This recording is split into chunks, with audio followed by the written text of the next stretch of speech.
In 1323 BC, in the Valley of the Kings on the west bank of the Nile, near modern Luxor, workers sealed a tomb. The tomb belonged to a 19-year-old pharaoh named Tutankhamun. Beside his coffin, they placed at least 26 wine jars. Each one was labeled. Not just wine, a vineyard name, a vintner's name, and a harvest year. In several cases, it even carried a quality grade reading good or very good. A teenage king was being sent into eternity with what was, in effect, a wine cellar, carrying its own inventory system. That labeling habit is nearly identical to what a modern bottle does with its label today. 3,000 years separate the two systems. The idea barely changed at all. This is not simply the story of a drink. It is the story of how the control of fermentation, storage, and trade in wine became one of the oldest technologies of economic and political power ever developed. That technology was so useful that it kept surviving long after the empires that built it around themselves had collapsed. Egypt fell, Rome fell. The vineyards did not. This documentary follows one question across 6,000 years. Why does wine keep outliving the states that try to control it? Start with the chemistry, because the chemistry explains almost everything that follows. Grape skins carry wild yeast naturally. Crush the grapes, and fermentation can begin within days, with no extra step required. Beer needs grain to be malted and mashed first. Wine, left alone, essentially makes itself. That single chemical accident changed which land became valuable. Grain needs flat, fertile plains. Vines thrive on steep marginal hillsides where grain will not grow well at all. Early elites who controlled those hillsides controlled something grain-rich neighbors could not easily replicate. It was a durable, high-value, easily transportable luxury good, perfect for long-distance trade and diplomatic gifts. The earliest confirmed production sites sit in the South Caucasus and the Zagros Mountains, spanning parts of modern Georgia, Armenia, and northern Iran. Pottery from Haji Firuz Tepe in Iran, dated to around 5,400 BC, carries tartaric acid residue, a chemical signature strongly associated with grapes. A cave complex at Arini in Armenia, dated to around 4,100 BC, preserved an entire winemaking facility intact. It included a press, fermentation vats, storage jars, and drinking cups, all built for one purpose. Someone in the Neolithic Caucasus had already worked out the whole production chain. From there, the vine began to travel. Mesopotamia, to the south, tells a related but different story. It exposes the split between elite and common drink earlier than almost anywhere else. Sumerian civilization, centered on cities like Uruk and Ur, from around 3000 BC, built its economy overwhelmingly on beer. That beer was brewed from barley on the flat, irrigated plains of the Tigris and Euphrates. Wine had to be imported into Mesopotamia at real cost, carried down from the Zagros foothills or the north. Cuneiform tablets from the trading city of Ebla, dated to around 2300 BC, record wine shipments delivered specifically to the royal palace. A king in Mesopotamia drank a beverage his own land could not easily produce. That, on its own, made wine a diplomatic instrument, a way to display connections to distant, higher ground his rivals didn't control. Anatolia adds a second kind of evidence, a state that put a specific legal price on vine destruction. Under Hittite law, codified in texts dating to roughly 1650 to 1500 BC, damaging another person's vineyard carried fixed monetary penalties. Those penalties were spelled out with the same precision Hittite law used for livestock and grain fields. That single legal detail confirms something important. By the mid-second millennium BC, a mature Anatolian kingdom already treated vineyard land as property. It was valuable enough to require its own line in the law code, not a generic clause covering all crops. It reached Egypt by the early dynastic period, imported through Canaanite trade networks along the Levantine coast.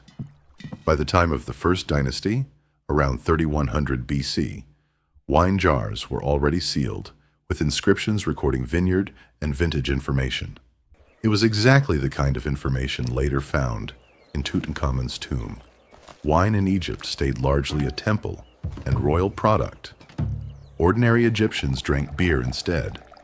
That split, wine for elites, beer, or another grain drink for everyone else, shows up again and again across the ancient world. The reason is supply, not taste.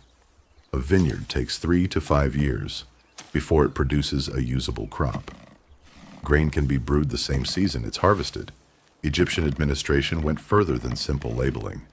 Temple and palace records name specific officials with the title Overseer of the Vineyards of the North.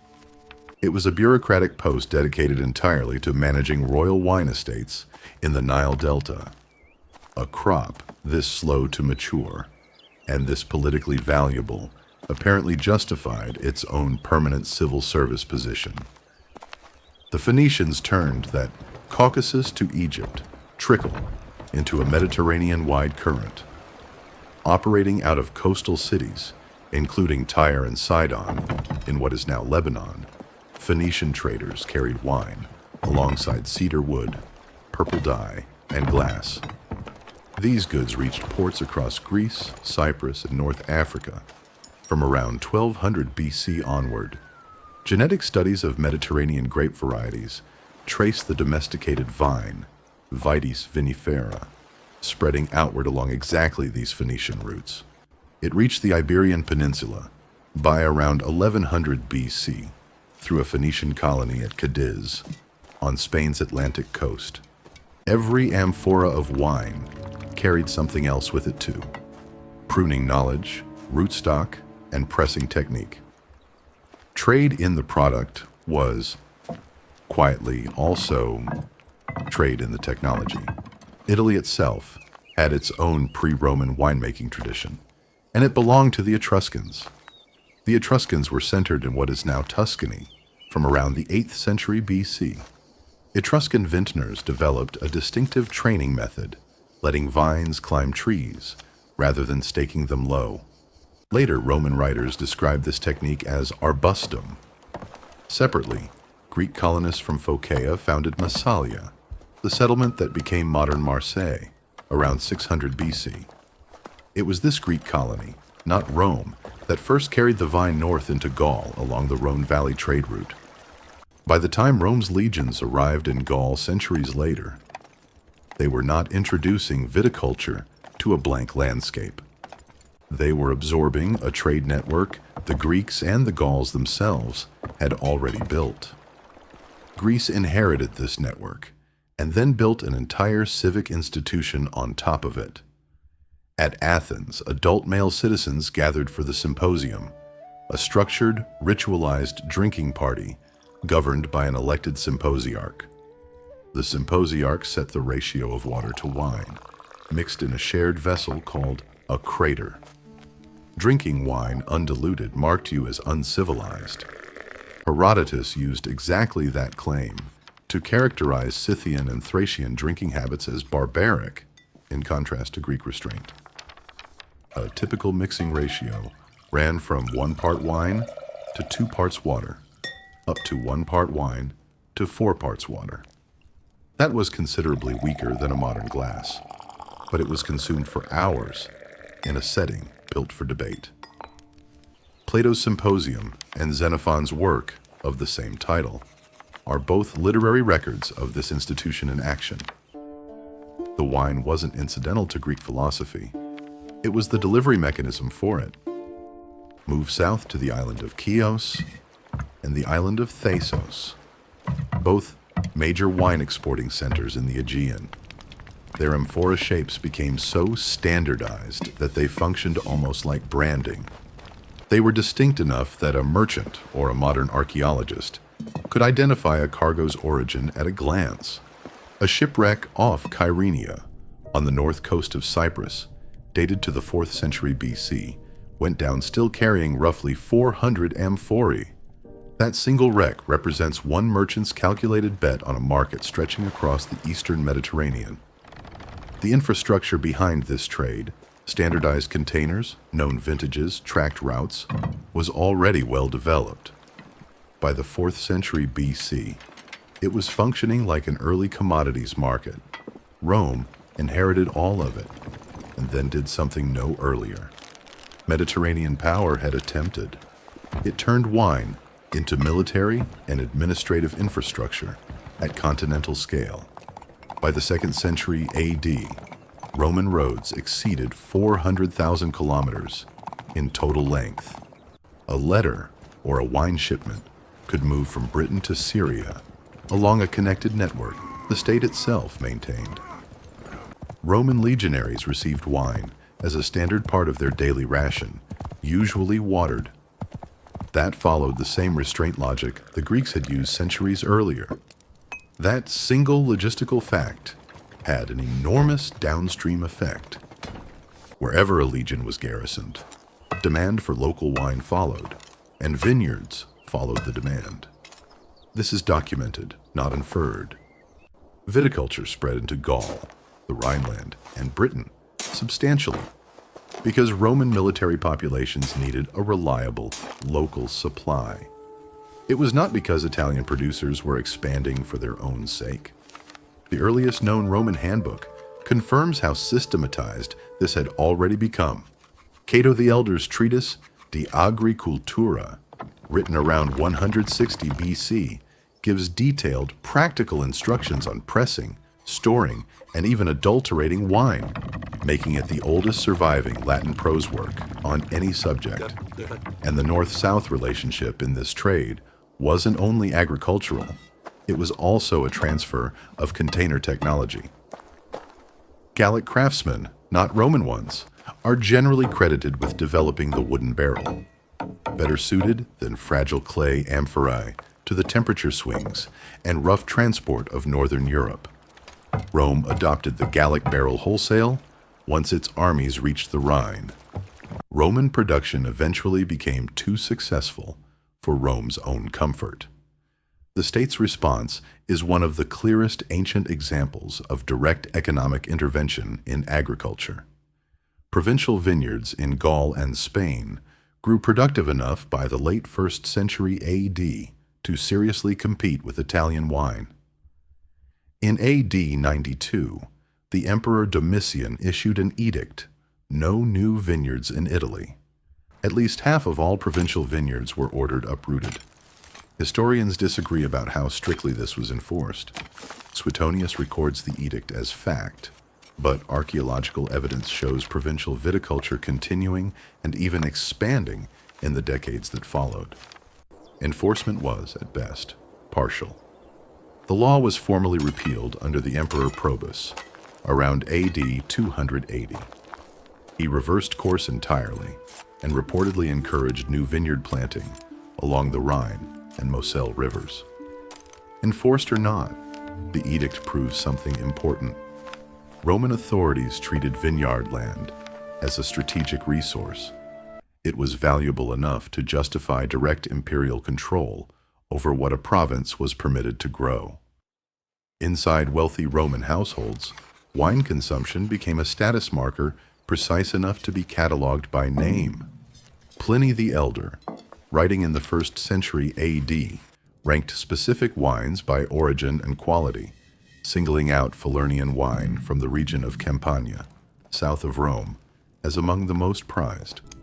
It was sometimes aged 15 to 20 years, a practice that required capital tied up in storage and confidence in long-term property security.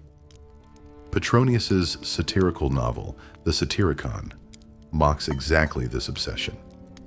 Its fictional freedman host, Trimalchio, serves wine jars labeled with a century-old vintage. He does it purely to humiliate his guests with a display of wealth they couldn't match. Beneath that elite tier, ordinary Romans, including soldiers and enslaved people, drank posca, a cheap vinegar-tinged diluted wine. Its acidity killed waterborne pathogens. That meant diluted wine functioned across much of the Roman world as a safer daily drink than untreated water itself. Wine wasn't only a luxury in Rome. For most of the population, it was public health infrastructure. This wasn't confined to private homes either.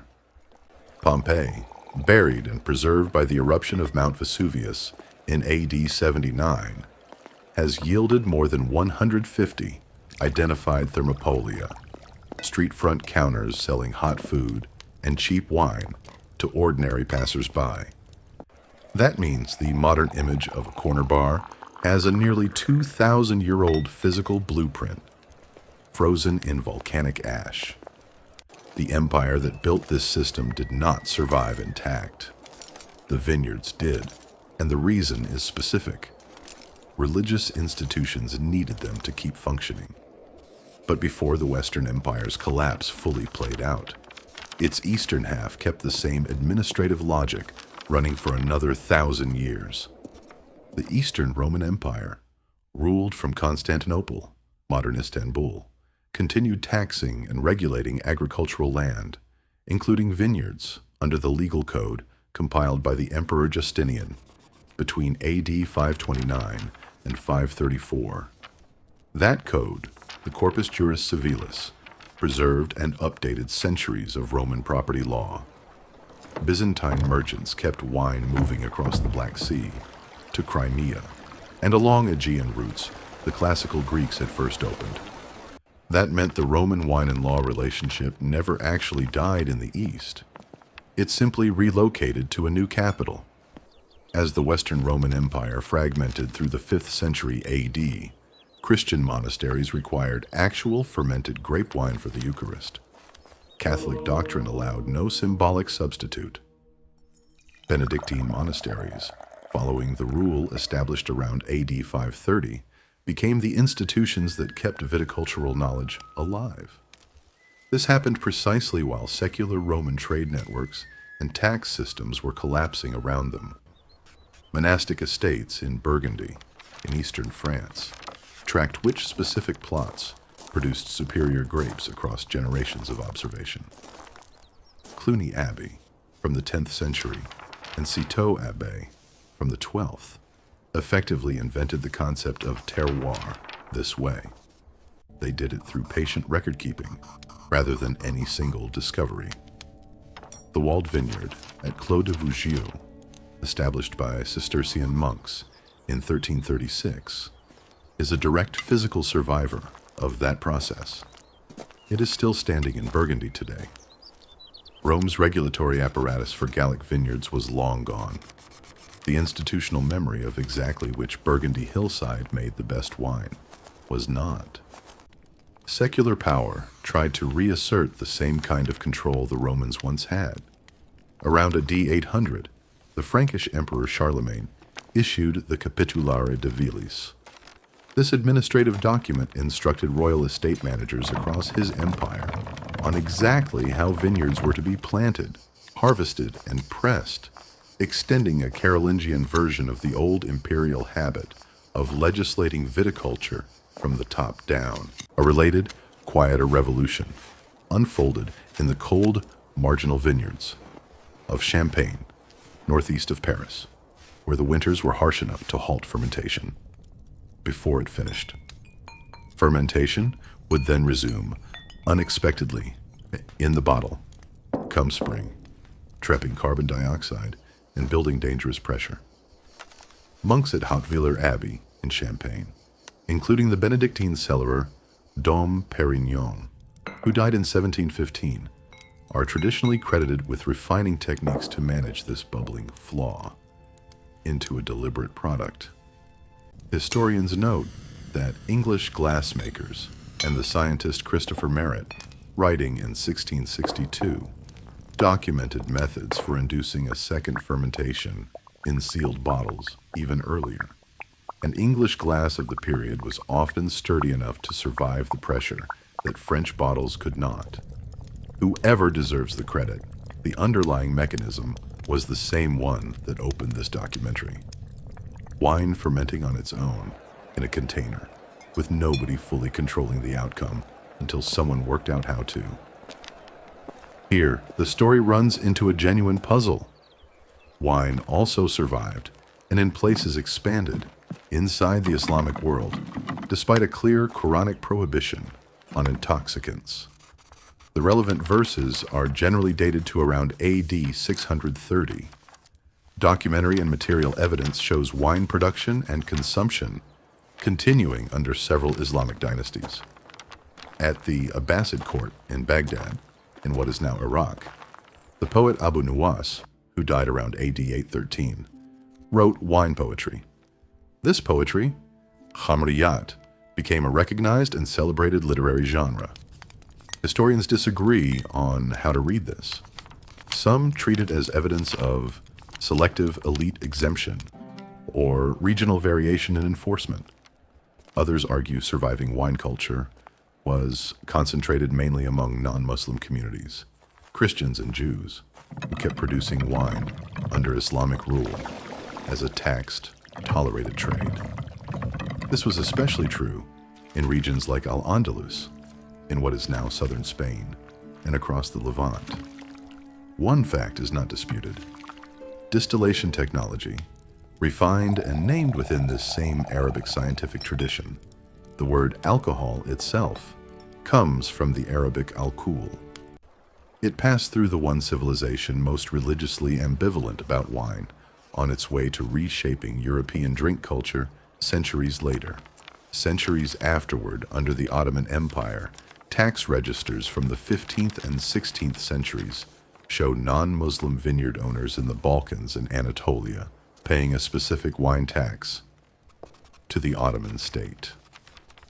Imperial administrations kept finding ways to profit from a product their own state religion officially discouraged.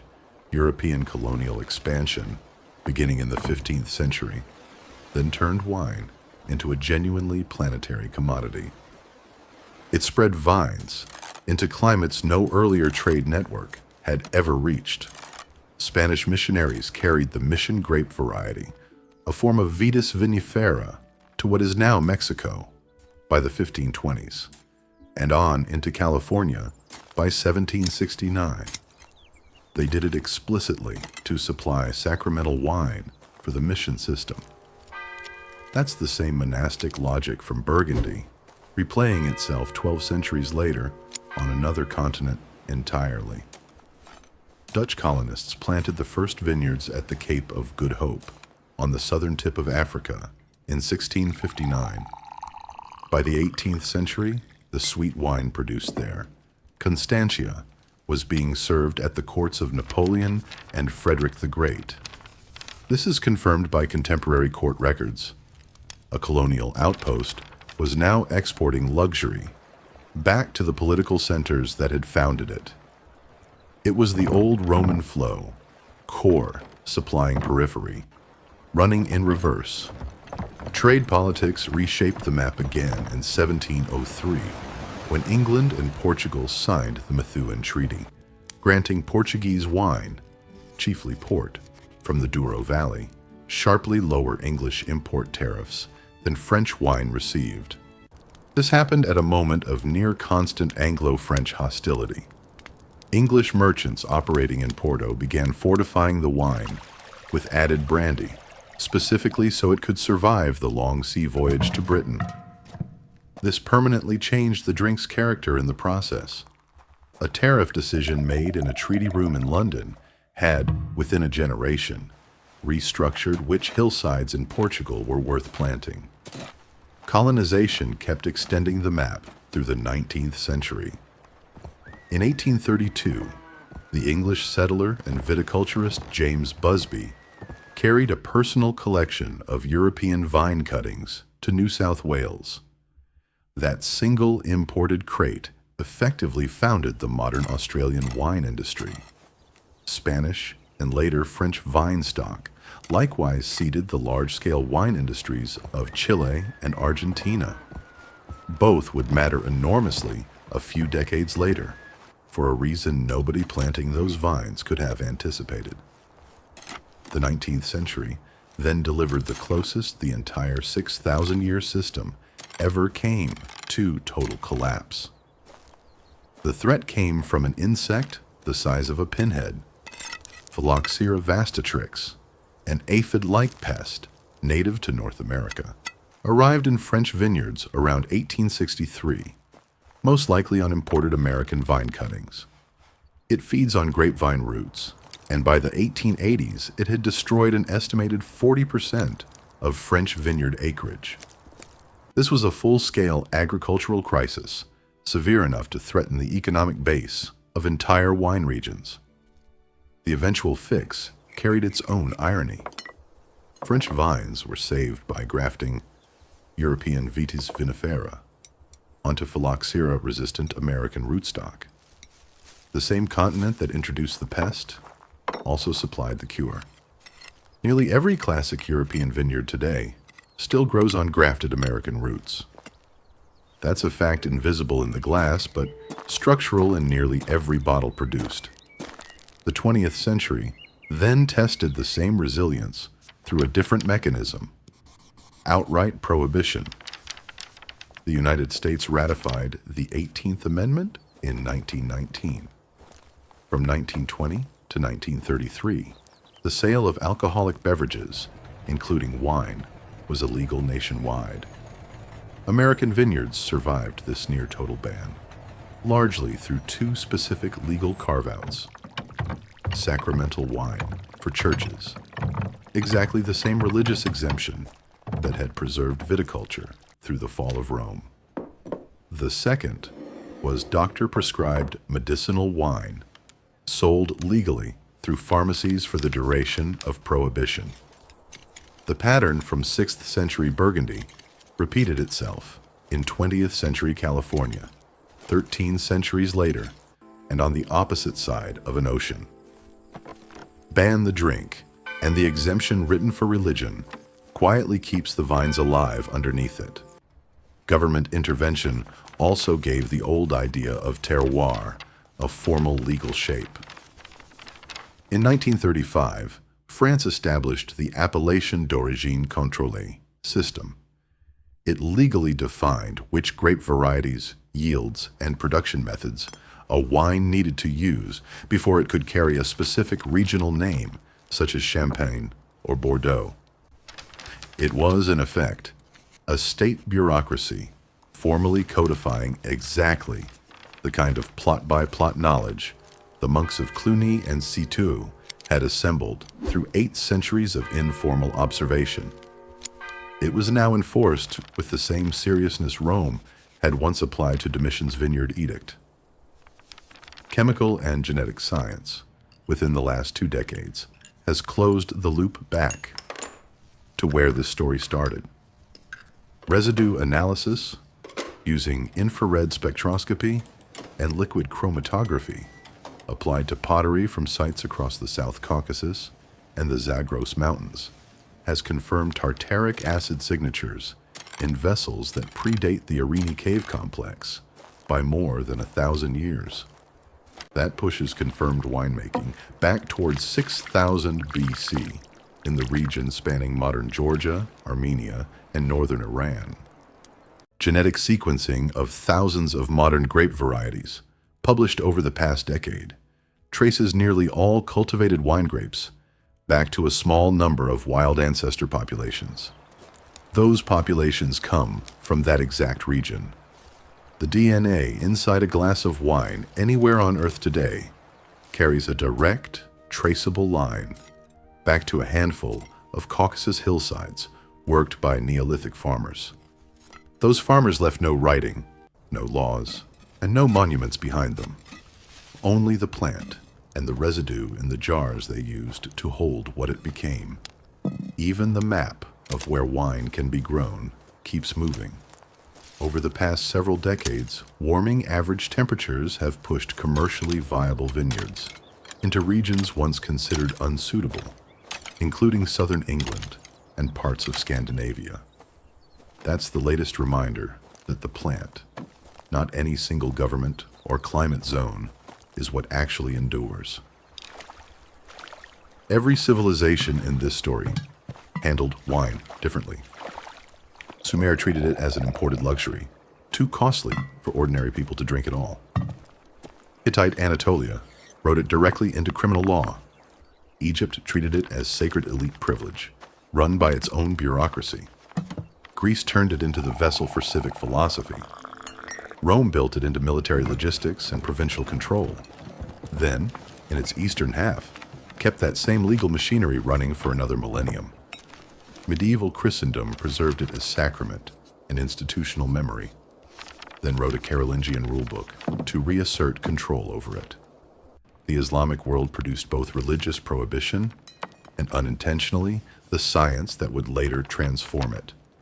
It also quietly taxed the non-Muslim communities who kept growing wine anyway. Colonial powers and post-war trade treaties turned it into the first truly global luxury commodity. It was moved as much by tariffs and treaties as by taste, and the 19th and 20th centuries proved twice how fragile even a 6,000-year-old system could be. First, it was a single insect, then it was an entire nation's constitutional amendment. None of those political structures survived in their original form. The grape genetics did. In more than one case, the actual physical rootstock did too. A boy pharaoh went into his tomb in 1323 BC with a labeled wine cellar built for eternity. Today, a bottle on a supermarket shelf still carries a vineyard name, a vintage, and a quality claim. That's the same basic information, in the same basic order, more than 3,000 years later. Empires rise to control a resource, and then vanish. The resource, it turns out, just needs one more civilization willing to pick it back up.